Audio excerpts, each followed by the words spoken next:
All right, and welcome into the BettingPros College Football Show. It's our Week 4 preview episode where we'll give you our official picks and predictions for the top 10 games on the slate.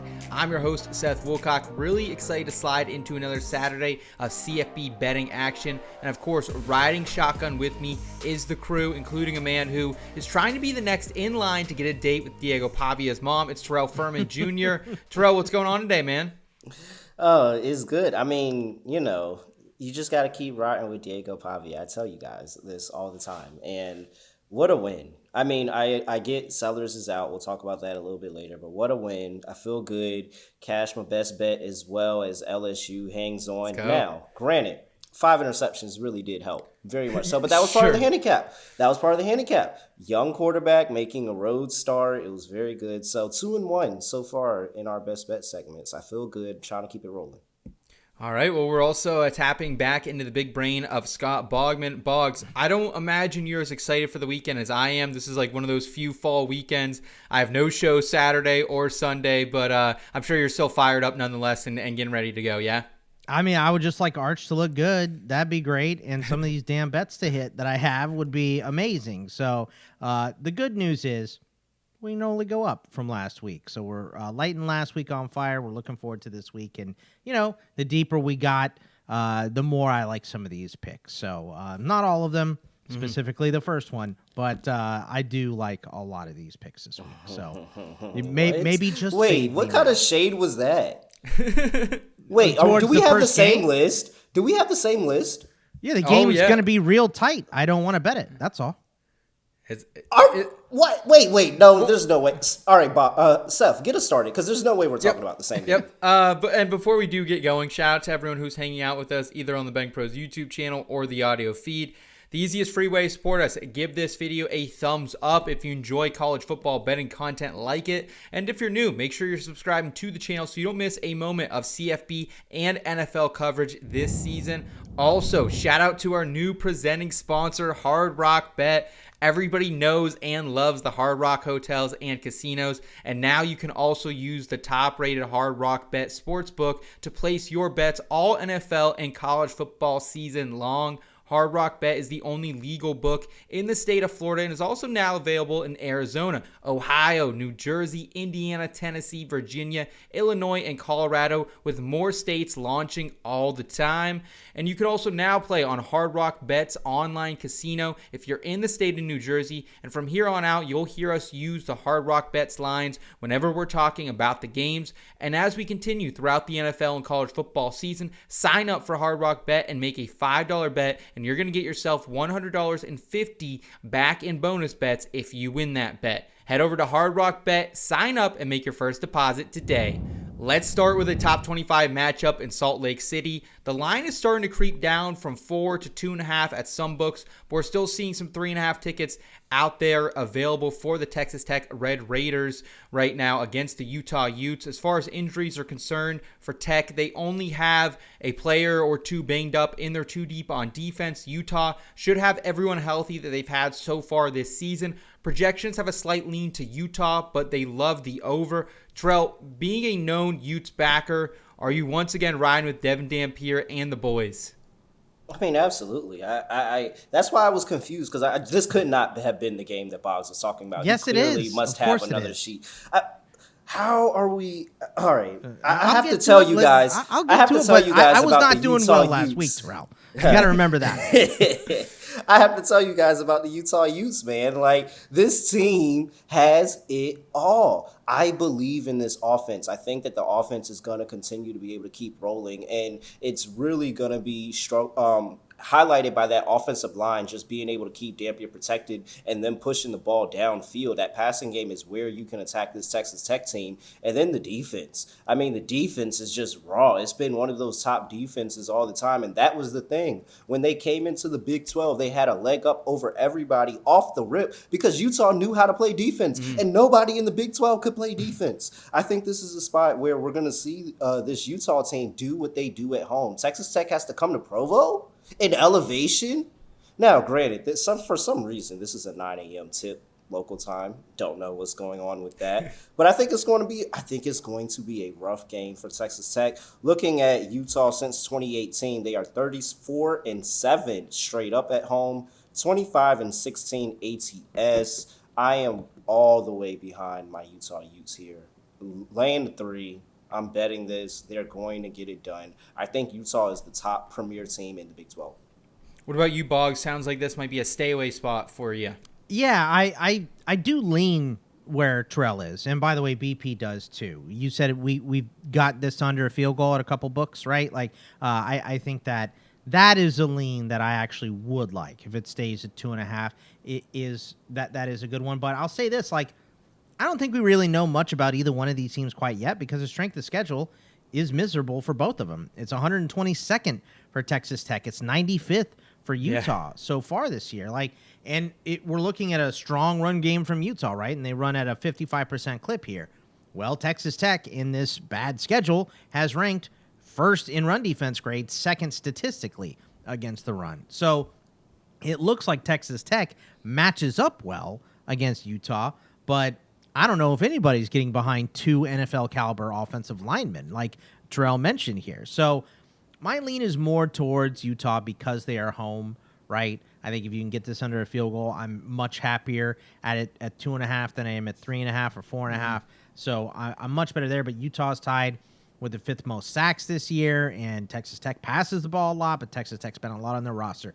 I don't like this game because I don't know the upper echelon level of either one of these teams quite yet. So I think Utah being at home at elevation, as Terrell mentioned, that's my lean. But I'm going to hard pass this one. No, thank you. I'm on the over here. These two teams, they're 5-1 to the over this season combined. Average of 61.8 points have been scored in those 6 total games this season.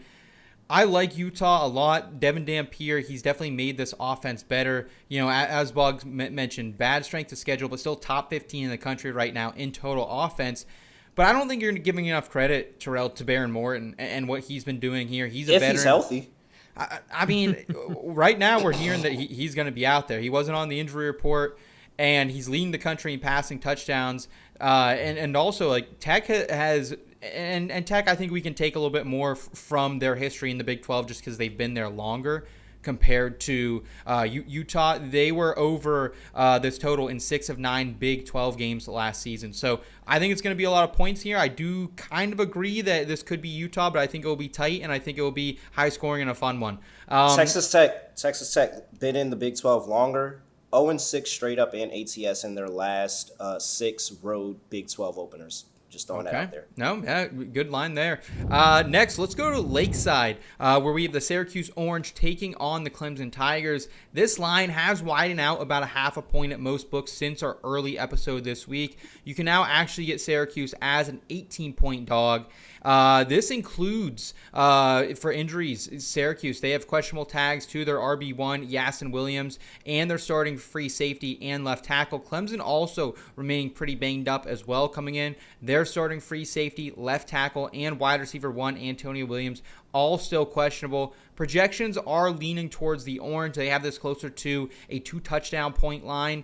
Boggs, are you daring to get invested with his ACC matchup? Well, I'm going to wait for an important piece of news. And if that means I have to wait all the way till Saturday, I'm going to wait on this piece of news. And that is Antonio Williams going to play or not? We've heard Dabo Swinney talk about how, look, he is our best player, and the stats bear that out for Cade Klubnik. Cade Klubnik with Antonio Williams. That would be 20 games started per game. Clemson has averaged 34.2 points per game. He's averaged 262.3 yards per game, and that's 2.24 touchdowns to 0.57 interceptions over that. Without Antonio Williams, who's missed a decent amount of games, 11 games started for Klubnik, he has 12 touchdowns and 8 picks. That points per game drops over 10 points, or just about 10 points, 34.2 to 24.3. The yards for him drop 62 yards per game, and the touchdowns go from 2.24 to 1.09, and his interceptions jump as well. So if Antonio Williams is not going to play in this game, Give me this under 36.5 team total for Clemson. Nothing is working right for them right now. Don't really fear Syracuse, and I do think that this is a game where Clemson could pour it on and try to look good and all that stuff. But if Antonio Williams isn't playing, Cade Klubnik is not the same guy. So I'm going to wait, and if there is no A-dub, I'm going under on that team total, even if it lowers a little bit. Yeah, Terrell, I don't think anyone's NFL draft stock has risen more from an injury than Antonio Williams with just how bad this entire offense has been without him. So with that said, are you getting invested with the Tigers or the Orange this weekend? Yeah, it's just hard for me to go against a hard-nosed football coach in Fran Brown. And like I said, a guy that refuses to shower after losses is just a guy that you don't want to fade too often. There's a lot of points here. And I don't know how I can feel comfortable. I'm like Boggs. I don't know how I can feel comfortable with the state of taking this many points. And this is Clemson's offense right now. Like, It didn't look good against Troy. It didn't look good last week. I think that there's going to be a lot of changes that need to happen on the horizon before Clemson finds themselves towards the upper echelon of the NCAA like they think they are. I don't think they're all the way up there. I don't think that they're even a shoo-in to win the ACC at this point, to be honest. Maybe they look completely different when Williams comes back and is sustained, but as of right now, I just don't see it from Clemson, so I can't lay this number. Okay. All right. Well, we also have the Civil War going down in Eugene with the Oregon State Beavers on the road against the number 6 Oregon Ducks. This spread has widened out about a half a point at most books, where minus 35 is the best price you're going to get on the Ducks. Injuries relatively moderate for this game as well. Oregon State, they have their starting left tackle, Jacob Strand. He's questionable. And then Oregon, just dealing with starting running back Noah Whittington. He is also questionable. Projections have the spread set at 37.5 points, so there is some EV potentially on the Ducks. Terrell, do you have a play here in this Pacific Northwest showdown? No, I don't. I'm not betting this game. I mean, it's a rivalry game. Give me the points and say that Oregon State comes out there and plays their heart out. Like, you know, it was a much smaller line, but a lot of people thought that there was no way West Virginia could win that game last week, and they did. So, like, rivalry games mean a lot, and teams really get up in those spots. And this is a lot of points. Like, you can get blown out and embarrassed in this game and still mess around and cover this line. So, I don't want anything to do with laying that big of a number in a game that, you know, both of these two teams have somewhat of motivation in. So, I'm going to take the points. Big number, rivalry game. It stays closer. Bogman, do you have a play? Not a play. I'll lean the Ducks because we do have EV. And unfortunately for me, I've watched 2 Oregon State games this year. And they are just a very, very bad team. They're not good at all. I think that the Ducks may just lay the smackdown. But if you're going to take that, I think Terrell is right. Like, you're going to see best effort from Oregon State here in this game. It is a rivalry game. So if you want Oregon, don't lay the points. Just take the team total. It's 45.5. It's 10 more points than this line, and you can't get backdoored on the team total. So if that's what you want, and they're scoring a bunch of points every single game and pouring it on teams, do that. So I'll stay away, but if you want something, I'd take the Oregon team total over. Next up, the number 24 Notre Dame Fighting Irish. They are hosting the improved Purdue Boilermakers. And money must have come on Purdue this week, guys, because this spread has shrunk from 24.5 points or to 24.5 points, down from the 27.5 we were seeing earlier this week. Purdue should be at full strength. Notre Dame has starting cornerback Devonta Smith. He's back on the injury report. Also, their starting kicker, Noah Brunette, he is also questionable for this one. The BP projections are leaning towards Purdue, with us setting this spread right at that 23-point line. So, Boggs, you're usually not one to get invested on any side of a Notre Dame Fighting Irish game. So, is this going to sway you to get invested here? Yeah, even when I was convinced last week, like, yeah, let's just take Notre Dame. They're at home. Texas A&M's run defense looks bad, blah, blah, blah, blah, blah. And then they lose by 1 point because of the stupid extra point.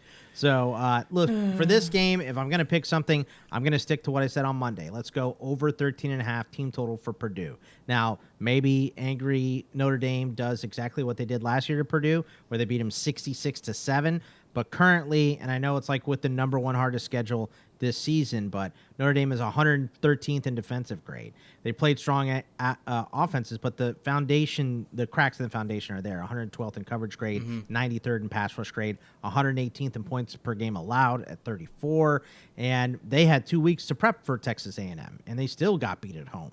So Ryan Brown has been fine for Purdue. I don't want to sit here and tell you he's been great, but we've seen Notre Dame give up some points late too, and a bunch of yards already. So over 13.5, do I think Purdue can fall in the end zone twice? I do. So that's what I would take here, and I've obviously not been great at picking Notre Dame.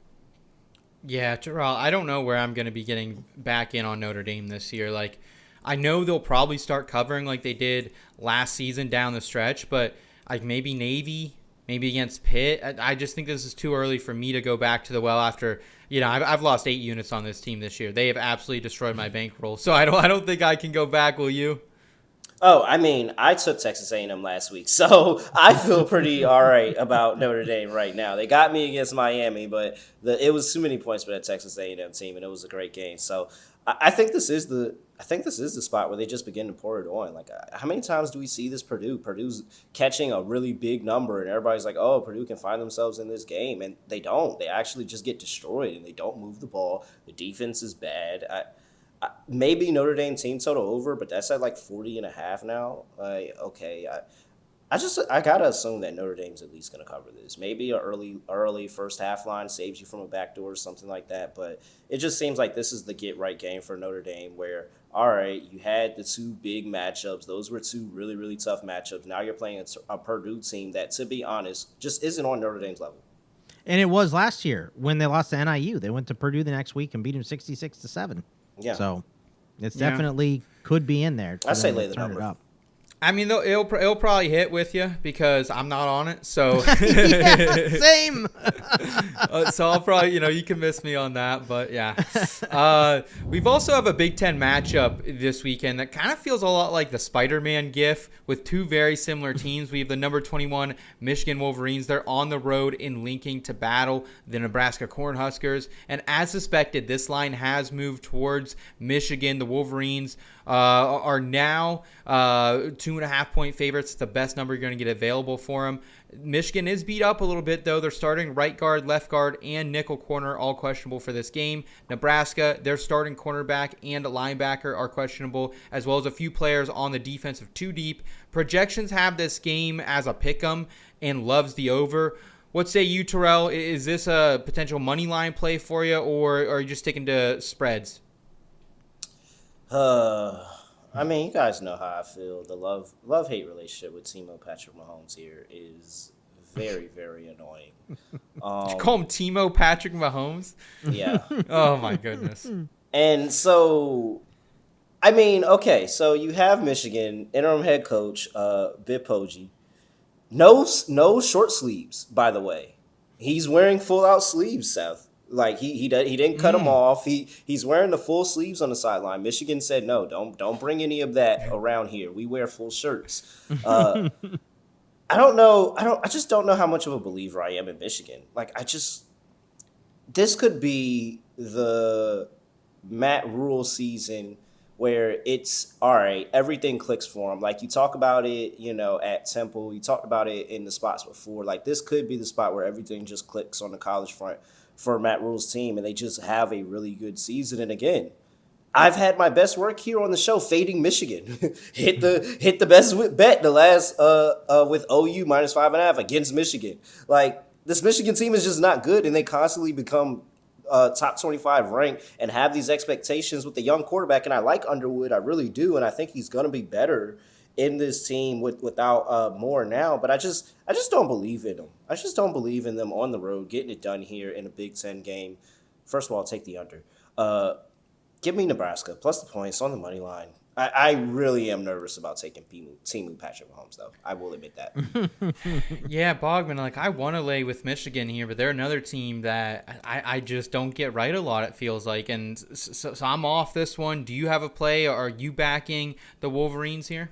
No, I'm not going to Yeah, play you this game either. can't. Like, I how don't do you think feel good about taking Michigan? Well, and how do you feel good about taking Nebraska? Do you know No, Matt Rule's true, record yeah. against AP top 25 teams? No, what is it? 2-22. Oh, Oh, Jesus Christ! Ridiculous. But Michigan's not a real top 25 team, so that's what makes me. You feel know better. what? I agree with that too. But this defense was not good against Sorsby running. They were great against Sorsby passing, but they did let him run 13 times for 96 yards and 2 scores. So I think Underwood's going to be able to run a little bit, but does he make the critical mistake? And I'm not going to lean on him on a road game for him to not make the critical mistake. I do think that this is a much more winnable game for them than Oklahoma. I think Michigan can come away, and they can win big in this game, and I wouldn't be surprised. But critical mistakes from Underwood, and there's too many cracks in the foundation here. We have Poggi coaching this game instead of Moore.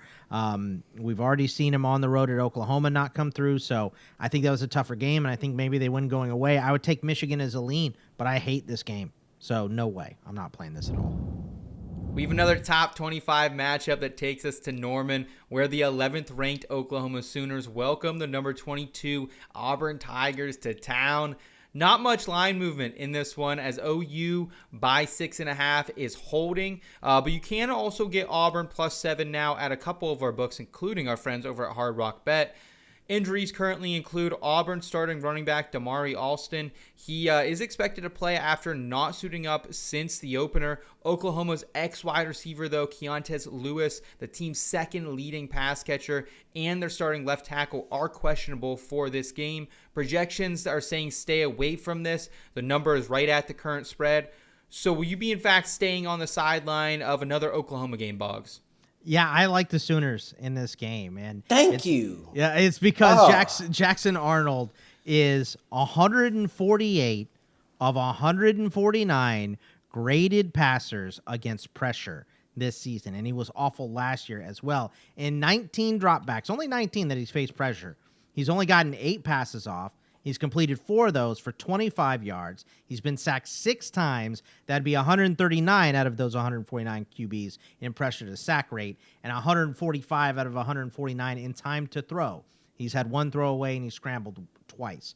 Oklahoma's 35th in pass rush grade, has 7 sacks so far this season. Auburn is 70th in pass block grade. They've given up 7 sacks. I think Mateer is going to be able to run in this game against this Auburn defense, and I also think that Venables has the blueprint on Jackson Arnold. And when he is seen in scrambling quarterbacks a couple times, that second matchup is usually pretty good for his defenses. Arnold has a chance to be the difference here if he can hit some of these passes downfield, but I just trust Mateer and Burks and the playmakers of Oklahoma, and he's the running back right now. Like, they don't have a really strong running back, but he's the guy. So, I know that his style of play is going to lead to him potentially getting hurt at some point. Can't take those many hits, but until it does break, that's the way he's going to play. And I think he plays that way again. I think Oklahoma kind of wins this one going away. I don't really feel good for Auburn in this one.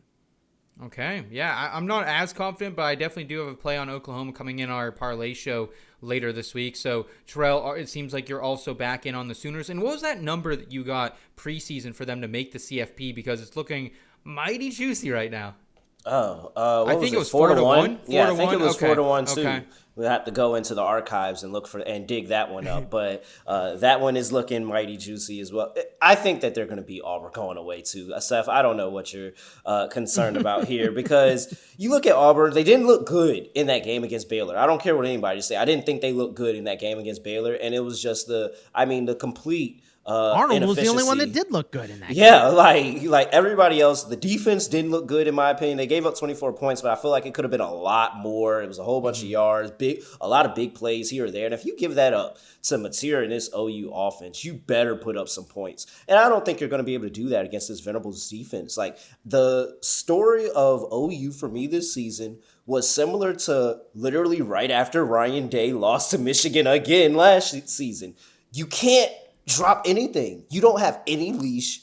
Everything has to be perfect. The defense right now is like top 15 in almost every single statistical category, right?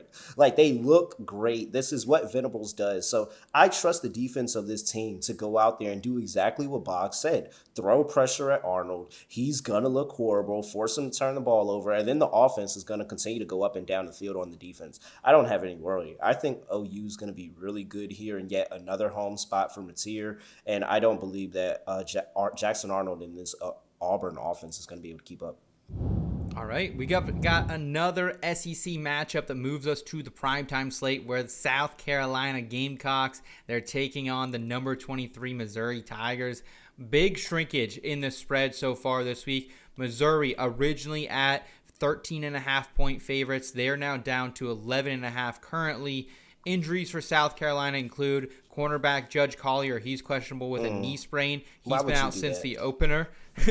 And then Lenore Sellers as well. Also Lenore Sellers as well. Like, why would you ever not start Judge with the Collier's biggest news like that? Judge Collier's he's good. No, I got you.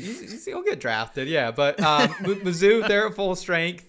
Projections right now have this line set at 11.5 points. So showing some EV on anything under 11 points. Is that where you're heading, Terrell? Are you backing the Tigers?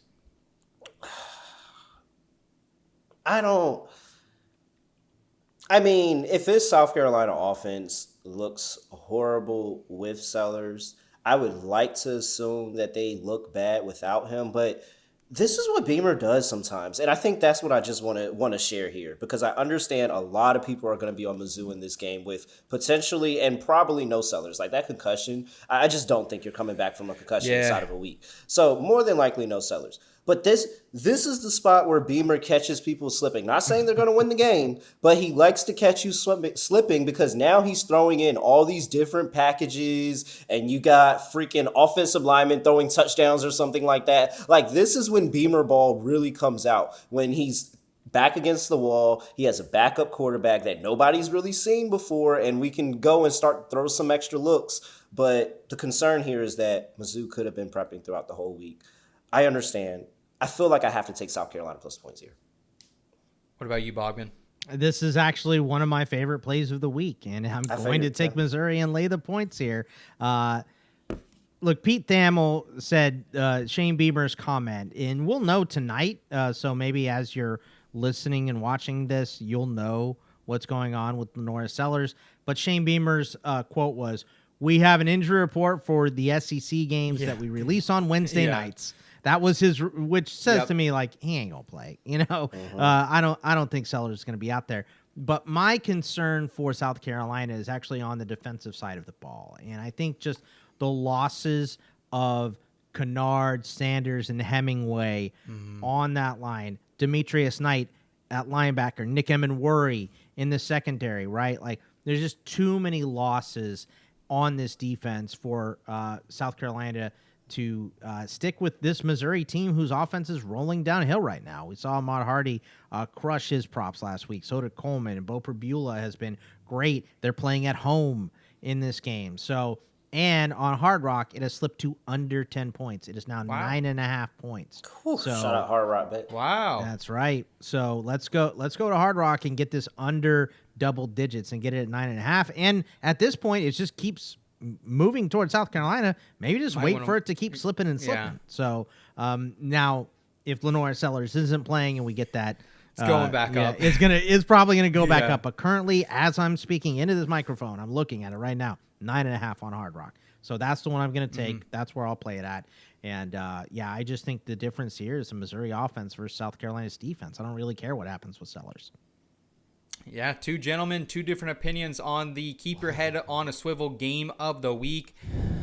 And before we keep it moving, a reminder that you can track your bets, you can stay accountable, and level up your wagering game by downloading the free BettingPros app. With the Sportsbook Sync feature, you can automatically track your bets across all major books in just one spot. Easily monitor your bet performance by sport and bet type, including game picks, props, and of course parlays. Create custom betting systems to find winning trends and profitable opportunities. New users, you can score yourself 6 months of BettingPros Premium on the house for your first deposit and wager at any of our partner sportsbooks. To learn more, go to bettingpros.com/premium. South Beach will be buzzing at 7:30 p.m. Eastern Time as the number 4 Miami Hurricanes host the reeling Florida Gators in the presence of College Game Day. We've seen some small movements towards Florida in the spread. You can now actually get the Gators as 7.5-point dogs. In the injury department, Florida's starting defensive tackle Caleb Banks, one of the better players on that unit. He is questionable, as are a couple of players on that 2 deep on the defense as well. Miami's only injuries are second-string wide receivers and third-string running backs, so they should be pretty much at full health here. Projections right now, they're marking this at an 8.5-point line, so showing some slight value on Miami. That said, is this another spot to get invested with the Canes, Bogman? I think so. And look, this is, to me, I know that we're worried about, I know you specifically, Seth, question Carson Beck's trustworthiness. Always. And I understand that, right? But what we've seen from Florida is DJ Lagway playing the worst football in his life, right? We just heard Terrell talk about it against LSU. 5 interceptions really did help LSU because their offense didn't look great. But their best defensive player is Caleb Banks, who's questionable in this game. And the biggest thing to me that makes a difference in this game is that the fact that Florida is not putting pressure on opposing quarterbacks at all. And Carson Beck is currently first in completion percentage this year, wow. 79.3%. And Florida has 2 sacks this year. They played Long Island, right? Now, granted, Long Island had 11 pass attempts. They never held the ball. I get that. But they got Brown, I think, 1 time in week 2. Obviously a tough quarterback to sack, but they didn't get Nussmeier at all last week. So Miami's O-line is pretty good. Carson Beck is sitting there picking people apart. If you're not going to put pressure on him, I don't care if he's trustworthy or not. He's trustworthy enough to get the job done against a team that is putting no pressure with the playmakers that Miami has. So to me, this is Miami again. Florida is not playing good football right now. I cannot trust this offense at all. And with Caleb Banks being questionable, I'm all the way on Miami. Yeah, I feel like, trying to sack Brown is like trying to catch a greased pig. You're not going to do it most times. You're just not going to get there. Terrell, you have been known to fade Miami as home favorites in the Mario Cristobal era, as home dogs even occasionally as well. So where are we going here? Are we finally getting invested? Are we finally turning the page on, one of your trends that's been very profitable over the past few seasons? How many times is a broken clock right? Twice a day. Well, they got the 2 already, so they ain't got nothing left for the rest of the season. I'm on Florida. I'm all over Florida here. What? And so, okay, so look at this. First of all of the DJ Lagway interceptions were not his fault. Now, there was a bunch of bad throws in there. All of them were not his fault. We've already gotten past the 5 interception week. You don't back up a 5 interception week with another 5 interception week unless your name is Nathan Peterman. Like, that is it. So I think that this is now a chance where they go and they actually go through some film, get some work in, and they prep for the Miami game, which is the game you gotta have. Yes, do you want to beat your rival in LSU? Absolutely. But the Miami-Florida game is a game you have to have, and they're looking at their schedule, and it was always, all right, now, we've got to make some noise because we got Texas coming up. And we got to play Texas A&M. And then a couple weeks after that, we've got Georgia. We got to start making some waves and at least building some momentum. Maybe they still lose this game. Maybe. But Cristobal, for one, is one person that I don't care what Miami has going on, how good they look. I'm never going to trust Cristobal week to week in the X's and O's. Never. I'm not going to trust Carson Beck week to week. And if we're depending on the offensive line, I get Caleb Banks is not going to be playing in this game. It says questionable, but they made it seem like all the reports make it seem like this is a worse foot injury than what it was when it started. And he re-aggravated He didn't look right when he did play last week. That was really the thing. So even if he does play, he's less than 100%. But he hasn't. They already been without him. And that's my point, is that they've already been without him. They've already got these players on the offensive line, the defensive line some work, and there are some big players, and I think they can rattle this Miami offensive line, and that's what the game plan is this week. Get some pressure on Carson Beck. We get some pressure on Carson Beck, he's not going to look like this guy. Like, I'm telling you, Carson Beck is not this guy. I promise he's not this guy. I don't care, Seth. I'm going back to it. They've already gotten their 2 broken chances that they were right. So Florida catching the 7.5 here against Miami. I think that maybe we see some type of 3-point, 4-point, 5-point game here. Maybe Florida blows it in the end, but I just don't trust Miami and Cristobal. I can't get over that enough. You know how I can tell it's going to be a better week than last week is because you guys agreed on a ton in week 3, Yes. and we are back to the same bickering, taking different sides. Yeah, so I love it.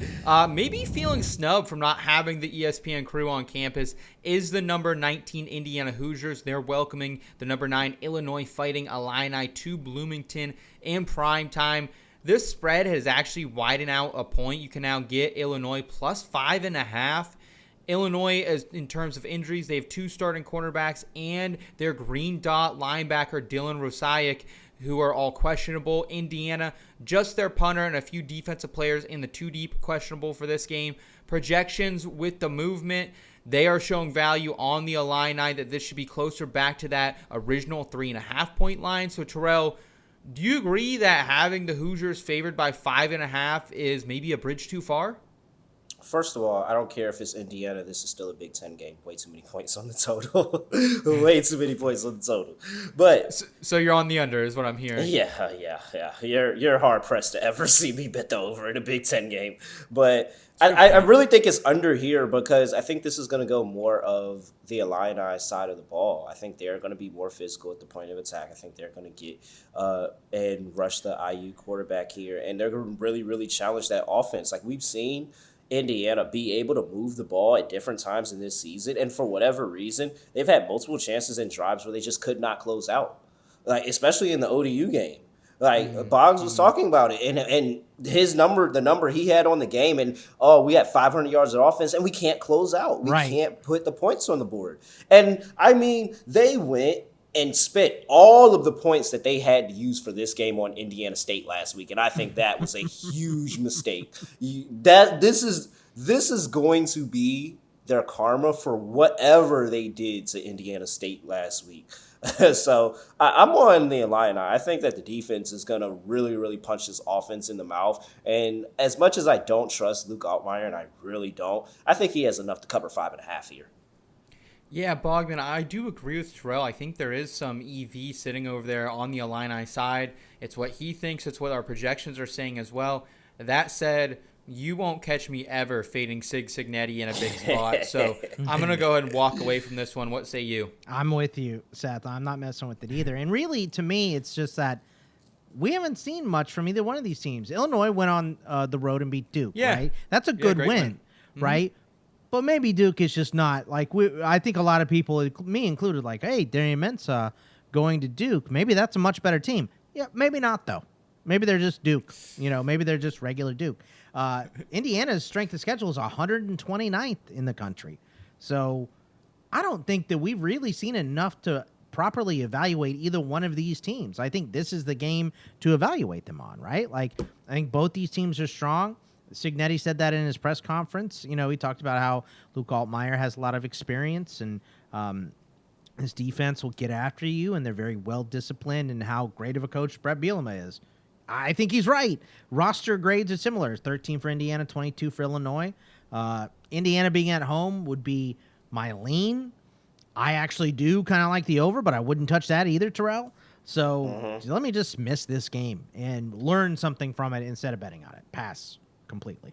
Wow, some big passes in a Big Ten game. I'm here for it, though. I completely understand really the justification for it, right? It's one of those spots where I want to learn a little bit more about Indiana. I want to learn just a little bit more about Illinois. I think I knew who they are, but I'm not totally sure. And we do have like your boy Fernando here, Terrell, for the first time in maybe all season, back in a big spot. So coming over from the Calgary. So that will be a really fun matchup. Looking forward to that one, gentlemen. Let's round out the program with the Arizona State Sun Devils. They're on the road in McLennan County, Texas. They're going to be facing the Baylor Bears here. Right now, you can get Arizona State if you want them as a 2.5-point dog. This line has not moved at all this week. As far as injuries, ASU has been without their projected starting running back Kyson Brown and their slot wide receiver Jalen Moss since the opener. No updates whether they'll be up for this one or not. Baylor right now, they're starting nose tackle DK Kalu and their center Colston Pryson are also questionable for this game. Our BP projections are showing that this line should be set at 4 points, so showing slight EV towards the Bears. Are you heading that direction, Terrell? No. So Terrell told me I've week one he'll never realized- bet on Sawyer Robertson again. Is that right? Yeah. Ball thrower Sawyer Robertson. And you know what? He's gotten me. He has. He got me with Auburn and me believing that he was talented. And then he got me again with the punch in the mouth with SMU. I did catch the team total on that one, though. But he did get me again with the punch in the mouth in SMU. Yeah. I understand what I'm doing. I have to stick with what I'm doing, and it's just continuing to fade him. He's going to have his moments, and it's perfectly fine. They didn't cover against Samford last week. I just want to put that out there, by the way. Did not cover the number against Samford. And so, with that being said, Kenny Dillingham, 5-3 ATS as a road dog. He's good in that spot. I like this Forks Up team here in terms of I do not, trust Baylor defensively at all. Like, at all. Mm-hmm. Just go ahead and circle the Arizona team total over for this game. Just throw that on the card as well. Don't trust them at all. But then I have no trust for Robertson in making a play when it matters. I just really don't. We saw them completely, like the home field means nothing to them, clearly. We saw them not show up at all for Auburn there. And Jackson Arnold looked crazy. Levitt could go out there and go on the ground and have some crazy 100 yards on the ground. Yeah. And nobody would be surprised. Like, no. Levitt is a gamer. And so if you gave that up to Arnold, I'm going to just assume you're going to give it up to Levitt too. I want nothing to do with this Baylor team. I did not make ASU the best bet of the week, but I'm really, really considering changing it like mid-show right here because there's no reason we should be on Baylor ever. Yeah, I am surprised that they are favored by 2.5. Like, I get home field advantage, but Arizona State, while they lost to the Bulldogs down there in Starkville, I don't think they're a terrible team. And Boggs, you'll have your prop show later this week, but I'm sure potentially maybe some Jordan Tyson props on the card or even some Sam Levitt. Anytime touchdowns. Yeah. Sam Levitt is definitely going to be on the card, right? And that's why I'll go ahead and not mess with this game.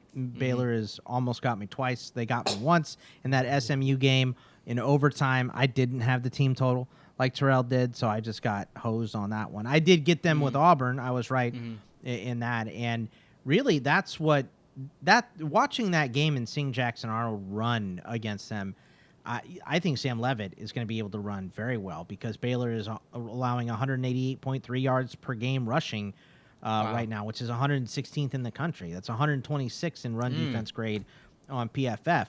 Sawyer Robertson is playing better passing right now than Sam Levitt. Levitt has had some ugly passes. He's made some major mistakes. Even watching a lot of that NAU game, he was making mistakes there. He had some turnover-worthy plays that just didn't fall for them. The over I kind of like as well. The Bears are second in pass attempts. They're seventh in pace this year as well. Arizona State likes to slow it down a little bit more, but Baylor's the favorite and they're at home. So, but again, let's just hit props in this game later in the week, and let's not touch it here because I don't know who to trust. Gentlemen, let's get out of here on our best bets of the week. What do you have, Terrell? The real you. Give me the Utah Utes to get it done. I'm not going against this Utah team, man. I think they're clearly one of the best teams in the Big 12. Give me Utah laying 3. Okay, what about you, Terrell or Bogman? Let's thread the needle. Let's get that Missouri number at 9.5, and let's go with them at home against a banged-up South Carolina team. And I think the defensive problems are bigger than we're giving them credit for at SC. Okay, my best bet, not one we previewed here on the show, but I'll talk more about it over in the parlay episode. It's going to be Toledo minus 13.5 against Western Michigan. So that'll be my best bet. Once again, going back to the MAC. That is going to do it for us, though, on this episode of the Betting Pros College Football Show. Still to come later this week, as I alluded to, our parlay picks, Bog's best bets as well. Let us know down in the comments below your favorite Week 4 picks for the CFB season. And while you're here, make sure you're smashing that like button and subscribing to the channel if you're new. For Scott Bogman and Terrell Furman Jr., I'm Seth Woolcock. Take care, y'all.